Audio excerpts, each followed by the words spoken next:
नमस्कार मित्रांनो, मला बरेच लोक मेसेज करत होते, कॉल करत होते की आम्ही चिया सीडची कॉन्ट्रॅक्ट फार्मिंग करू का. तर काही मात्र गरज नाही आहे, कारण तुम्हाला सांगतो मी 4,500-5,000 रुपयाला ते कंपनीवाले बॅग देतात, तर त्याची काहीच गरज नाही. नॉर्मल तुम्ही कुठलंही 2 किलोचं बी घ्या जेणेकरून, आणि त्यामध्ये खत मिक्स करा. म्हणजे एका एकरात 2 किलो बियाणं पडलं पाहिजे असं पेरणी यंत्रात खत मिक्स करा. कुठलंही खत घेतलं तरीच चालते.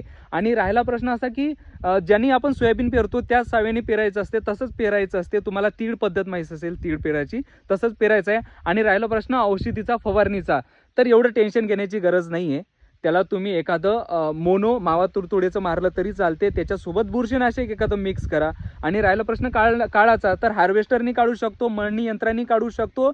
आणि अजून कुठला प्रश्न पडला असेल तर मला कमेंट करा. मी यूट्यूबला लॉंग व्हिडिओसुद्धा टाकला आहे, ते मी माझ्या इंस्टाला लिंक बायोमध्ये दिलेली आहे. फालतू तुम्ही कंपनीच्या मागे लागून, कॉन्ट्रॅक्टच्या मागे लागून फालतू खर्चात जाऊ नका. आणि राहिला प्रश्न विकण्याचा, वाशिममध्ये चांगलं मार्केट आहे, त्याला चांगला रेटसुद्धा मिळतो आणि विकण्याचा काहीच प्रॉब्लेम जात नाही. त्यामुळे प्लीज स्वतः पेरा.